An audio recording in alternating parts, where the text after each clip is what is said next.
மாட்டிக்கிட்டாரு. அவர் அதிலிருந்து மீள்றதுக்கு முயற்சி செய்யணும். ஏண்டா இன்றைக்கு அந்த பாவங்கள்ல ஒரு பாவம் எங்கட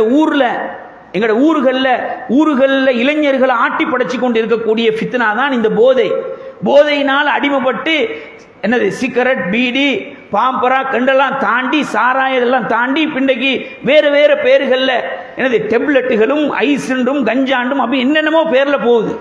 இதனால் வாலிபர்கள் வாழ்க்கையை இழக்கிறாங்க, பெற்றோர்கள் பிள்ளை இழக்கிறாங்க, திருமணம் முடித்த பெண்கள் கணவர்மார்களை இழக்கிறாங்க. குடிச்சு போதைக்கு அடிமைப்பட்டான்னா அவனோட வாழ்க்கையே போச்சு, அடிபட்டு போயிருது. எனவே இதிலிருந்து நாங்கள் என்ன செய்யணும்? இந்த ஃபித்னாவில் இருந்து நாங்கள் எங்களை பாதுகாத்துக் கொள்ள வேண்டும். ஏன்னா அல்லாஹ் தஆலா இந்த சாராயத்தான் அடிப்படை. சாராயம் தான் மனிதனுடைய புத்தியை, சிந்தனையை மழுங்கடிக்க செய்யக்கூடிய அடிப்படை. அதிலிருந்து, அந்த அடிப்படையிலிருந்து வந்ததுதான் எல்லாமே.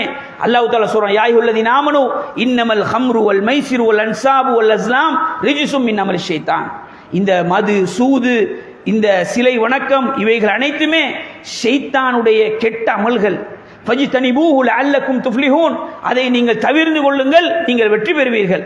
அதே மாதிரி ஷைத்தான் இந்த குடி பழக்கத்தின் மூலமாக, இந்த சூதாட்டத்தின் மூலமாக உங்களுக்கு மத்தியில் விரோதத்தையும் கோபத்தையும் ஷைத்தான் ஏற்படுத்த விரும்புகிறான். சொல்லிட்டு அல்லாஹ் சொல்றான், வயசுத்தக்கும் அந்திக்கிறில்லா, அல்லாஹ்வுடைய திக்ரை விட்டும் உங்களை தூரமாக்க ஷைத்தான் விரும்புகிறான். வஅனிஸ்ஸலா, தொழுகையை விட்டும் ஷைத்தான் உங்களை தூரமாக்க விரும்புகிறான். ஃபஹல் அன்தும் முன்தஹூன், நீங்க அந்த பாவத்தை, அந்த போதையை, அந்த சாராயத்தை, அதை நீங்க விட மாட்டீங்களான்னு அல்லாஹ் கேட்கிறான். அல்லாஹ் எங்கிட்ட கேட்கிறான், நீங்க குடிக்கிறீங்க, சூதாடுறீங்க, இது அல்லாஹ்வுடைய ஞாபகத்தை விட்டும் உங்களை திசை திருப்புதே, நீங்க அல்லாஹ் மறந்துடுறீங்களே, அதுல மதிமயங்கிடுறீங்களே, தொழுகையை விட்டு நீங்க நேரத்தை பாழாக்கிறீங்களே, நீங்க இதை விட மாட்டீங்களான்னு அல்லாஹ் தஆலா கேட்கிறான். அல்லாஹ்வின் தூதர் ஸல்லல்லாஹு அலைஹி வஸல்லம் சொன்னார்கள், சபித்தார்கள். இந்த சாராயத்தோட சம்பந்தப்பட்ட 10 பேரை சபிக்கிறாங்க. என்னான்னு கேட்டா, அந்த சாராயம் காக்கிறவன், சாராயத்துக்காக காக்கிறதுக்காக உதவி செய்கிறவன், அதை குடிக்கிறவன், அதை சுமந்து கொண்டு போறவன், அதை அதை விற்கிறவன், அதை வாங்குறவன், கொடுக்கிறவன், எல்லாரும் 10 பேரை, அதை விற்று அதனுடைய வருமானத்தை சாப்பிடுறவன், இவர் எல்லாருமே அல்லாஹ்வுடைய தூதருடைய சாபத்துக்குரியவர்கள் என்று அல்லாஹ்வின் தூதர் சொல்கிறார்கள். இமாம் நாசருத்தீன் அல்பானி ரஹ்மத்துல்லாஹி அவர்கள் சஹீஹுல் ஜாமி என்ற கிரந்தத்தில் இந்த ஹதீஸை சஹீஹ் என்றாங்க. திருமதி இப்னு மாஜா போன்ற கிரந்தங்கள் இந்த செய்தி வருது. அதே மாதிரி இன்னொரு செய்தியை பாருங்க.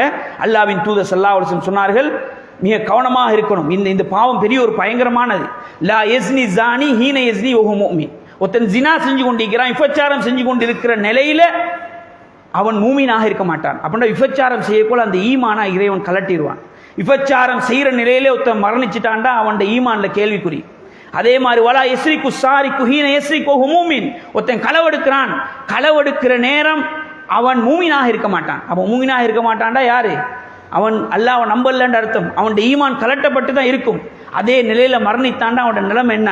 வலா யஷ்ரபுல் ஹம்ர் ஹீன யஷ்ரபுஹா வஹு முஃமின், அதே மாதிரி ஒருத்தன் சாராயம் குடிச்சு கொண்டிருக்கிறான், குடிக்கிற நிலையில அவன் மூமினாக இருக்க மாட்டான். அந்த நிலையில குடிச்ச போதையில் அவன் மூத்தாயிட்டான்னா அவனோட நிலைமை என்ன? அவன் மூமின் இல்லை. மூமின் இல்லைன்னா அவன் எங்க போவான்? நீங்களே முடிவெடுங்க. எனவே கண்ணியத்துக்குரிய அன்பார்ந்த இஸ்லாமிய சகோதரர்களே, ஈமான கலட்டி வச்சுட்டு ஒரு வேலை செய்யணுமா? ஒரு ஜொலி ஒன்று தேவையா? ஒரு ஃபன் ஒன்று எடுக்கணுமா? ஈமான கலட்டி வச்சுட்டு நான் முஸ்லீம் இல்லை, நான் மூமின் இல்லைன்னு சொல்லி கொண்டு ஒரு ஃபன் எடுக்கணுமா? அப்படி ஒரு ஃபன் உலகத்தில் தேவையா? அது போதை, அது ஜினா, அது திருட்டு, அது இன்னொருத்தன் அநியாயமாக கொள்ற கொலை. இந்த பாவங்களை அல்லாஹ்வின் தூதர் ஸல்லல்லாஹு அலைஹி வஸல்லம் ஒரு மூமினான நிலையில் அதை செய்ய மாட்டான். மூமினான நிலையில் அதை செய்ய மாட்டான் என்ன அர்த்தம்? அவன் மூமின் இல்லை. அவன் மூமின் இல்லைன்னா அவன் மரணிக்கிற நேரம் அப்படி அதே நிலையில மௌத்தாயிட்டான்னா அவன் முஸ்லீமாக மௌத்தாவல்லன்னு அர்த்தம். அப்போ முடிவு அல்லாஹ்வுக்கும் அவனுக்கும் உள்ளது. நாங்கள் ஒரு குடிக்காரன் மௌத்தாயிட்டான்டா அவனை காஃபிர் நாங்கள் ஃபத்வா கொடுக்க மாட்டோம். அவன் மூமின் இல்லை, முஸ்லீம் இல்லை நாங்கள் சொல்ல மாட்டோம். ஆனால் இந்த ஹதீஸ் அல்லாஹ்வுக்கும் அவனுக்கும் உள்ளது, மறுமையில் அதை அவன் கண்டுகொள்வான். எனவே கண்ணியத்துக்குரிய அன்பார்ந்த இஸ்லாமிய சகோதரர்களே, இந்த அடிப்படைகளை நாங்கள் புரிந்து இந்த ஃபித்னாக்கள், இது நான் உங்களுக்கு சுருக்கமாக சில விடயங்களை சொன்ன விரிவான ஒரு தலைப்பு, இதில் எல்லாம் வரும். மனோ இச்சையை தூண்டக்கூடிய பாவங்கள் எல்லாமே ஃபித்னா தான்.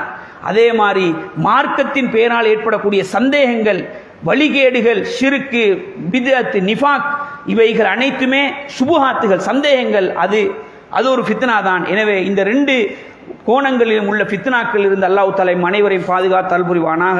வாஹிரு தஅவானா அல்ஹம்துலில்லாஹி ரப்பில் ஆலமீன்.